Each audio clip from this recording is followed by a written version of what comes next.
Remember when the governor of New Mexico tried to do this nonsense? The governor today said she was expecting pushback, but she held her ground as she announced a 30-day ban on open and concealed carry laws in Bernalillo County. The governor's public health order states gun violence and drug abuse statewide has caused a health emergency. It then lists orders, including stating no person other than law enforcement officers or licensed security officers shall possess a gun openly or concealed in public. The governor says she knows criminals won't listen to this order, but she hopes the public will. You'd think after the court smacked down her attempt to ban the right to keep and bear arms because it's unconstitutional as hell, and even her own citizens were like, what are you doing? She would take the hint and stop trying to pass unconstitutional gun laws. But being the Hillary Clinton suit-wearing protege tyrant that she is, instead she took it as a challenge because now she's doing this. The governor presented a package of roughly 20 bills, of which she claims almost all have bipartisan support. This is the biggest, most comprehensive public safety package, I think probably in the history of the legislature.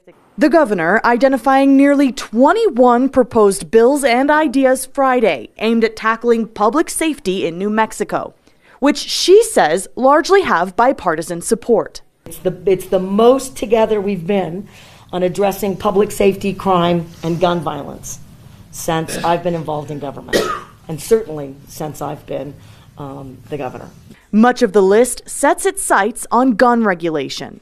We have a gun problem, ladies and gentlemen, and we have a public safety problem.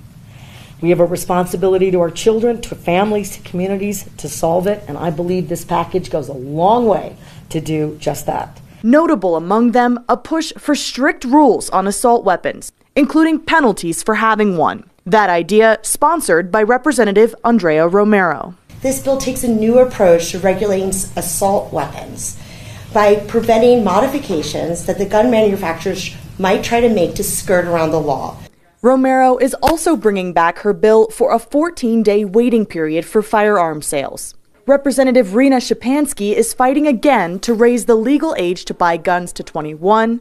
And Senate Majority Floor Leader Peter Wirth is also trying to revive his bill banning guns in polling places. Guns and voting is a toxic combination. The governor is also pushing for harsher criminal punishments, like making a felon with a firearm punishable by up to 9 years in prison. The governor is also trying to make her public health order banning guns in parks and playgrounds permanent with new law. I believe unequivocally that the vast majority, if not all of these bills, pass this legislative session. Lujan Grisham is an anti-2A political Karen of sorts, who sees herself as a ruler of New Mexico, and she's got a whole gang of anti-2A political Karens behind her. You know how I'm always talking about the anti-2A lobby and their bought and paid for politicians? Well, you're looking at them and you don't even realize it. You see, those women in the background in this video wearing the red shirts that say Moms Demand Action, that is one of the biggest arms of the anti-2A lobby, once funded by megalomaniac anti-2A billionaire Michael Bloomberg. You see this lady here? She is the vice president of Everytown, the biggest anti-2A group initially funded by Bloomberg that makes up another part of the anti-2A lobby, who is literally giving a speech at what should be an objective solution finding event. The anti-2A lobby owns New Mexico and a bunch of other states, if we're gonna be honest about it. If the governor was really trying to find a solution, she'd also be surrounded by pro-2A people wearing Keep New Mexico tactical shirts like the shirt I'm wearing right now in this video. This shirt is part of Keep America Tactical Collection, available right now at shop.mrcolionnoir.com. The collection consists of all of the U.S. states, including New Mexico, as a way to let the anti-2A lobby and their politicians know that we intend to keep America tactical. I'll put a link in the description section of this video to get your state-specific Keep America Tactical shirts, hats, and drinkware. Now, clearly any politician who is being objective would put people from both sides of the issue, but she's more or less bought and paid for by the anti-2A lobby, so that ain't happening. This obsession with banning so-called assault weapons is just an excuse to ban all semi-auto guns. We know this. Most gun violence is committed with semi-auto handguns. There isn't a scourge of AR-15 violence in New Mexico or even the country as a whole. It's in the bottom end of guns used in gun violence crimes.